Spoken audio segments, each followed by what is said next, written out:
days turned, sunlight stretched longer across windowsills, the seasons shifted quietly beyond glass, but inside, he still brought tea each dawn without fail.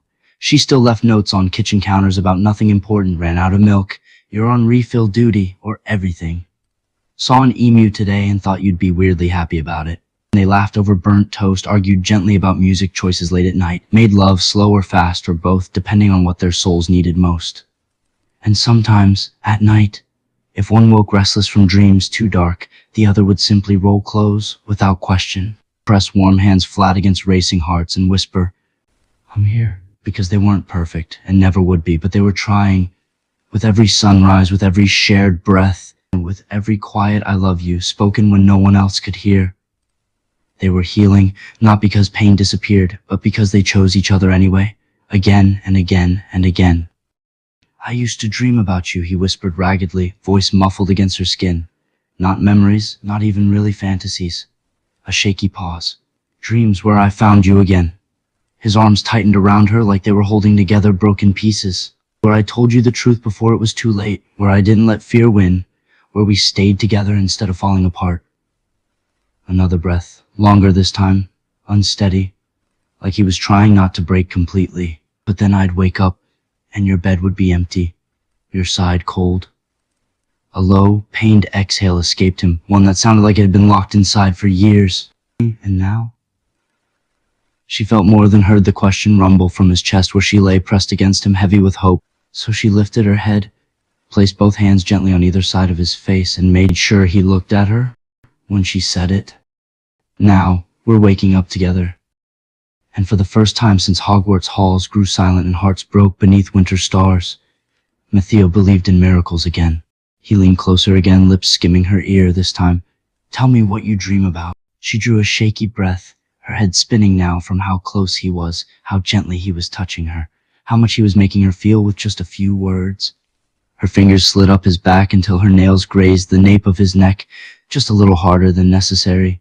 He let out a breath at that, but then his hand dipped lower, down to her inner thigh, so slowly it made her ache.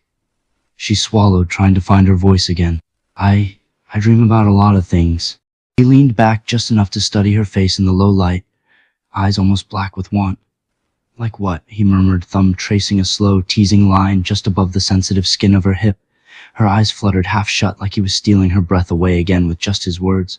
When she finally spoke, her voice was thick with emotion. She faltered again.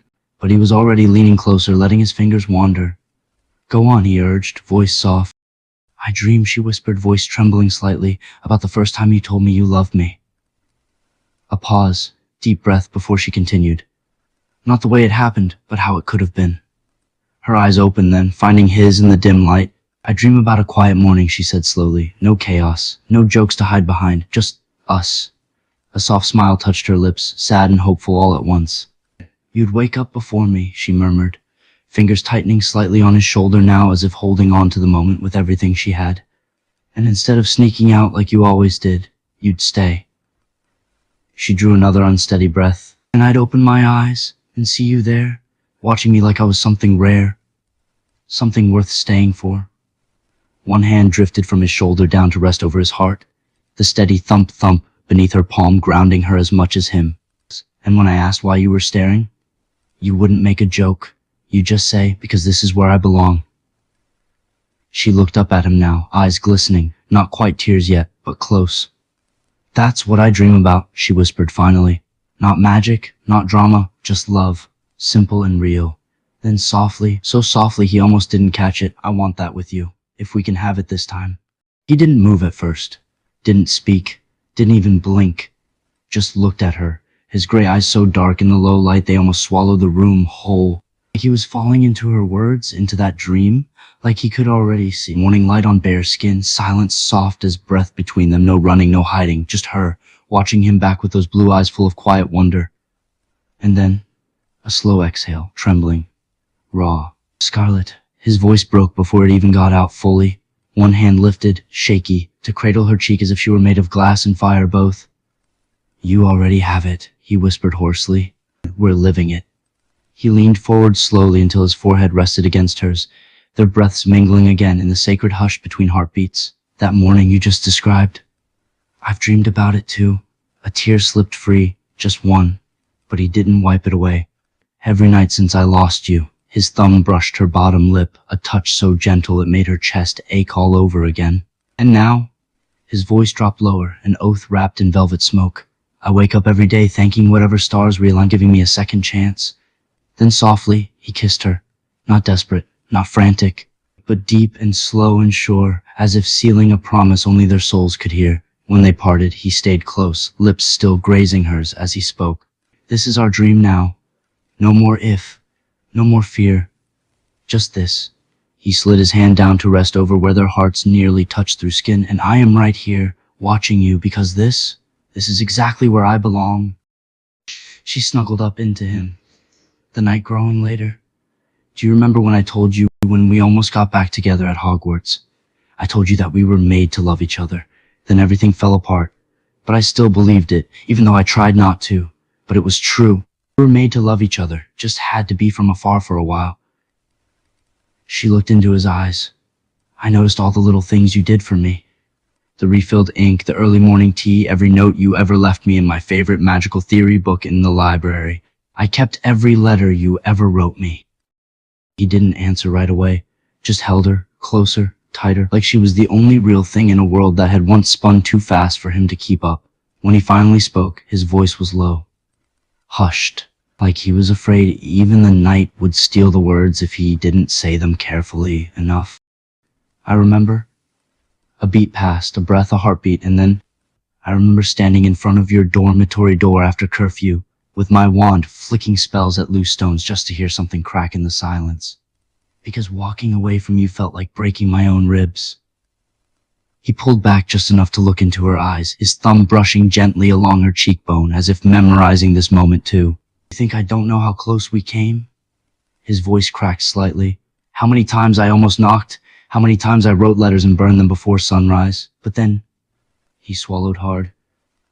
You said we were made to love each other. And God, Scarlet, I believed it too. Even when I didn't deserve it. Even when I ran straight into Pansy's arms like an idiot trying to prove some twisted point about not needing anyone. He exhaled shakily, eyes glistening again but unashamed now. But loving you isn't about being perfect. It's about coming back. Again and again, even when you're scared, even when you've failed. His hand slid down slowly, to thread their fingers together between them. And those notes? Soft chuckle, thick with emotion. You kept them? Her quiet nod made something break open inside him all over again.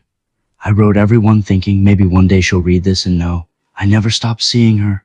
That even when I acted like an arse who forgot what mattered most, I still knew your favorite ink color, still remembered how you tapped your quill 3 times before writing essays, still noticed when you wore those damn holy socks on days your family owl hadn't replied. His eyes locked onto hers, deep gray pools shimmering under candlelight. Maybe we were always meant to love each other, but not because fate handed us some divine plan. No. He leaned forward until their foreheads touched, their breaths sinking once more. We stayed meant for each other because you chose me anyway after everything, and kept choosing yourself while doing it. Another pause, then softly. So if loving from afar was what had to happen for both of us to grow strong enough, then thank Merlin we found our way home at last.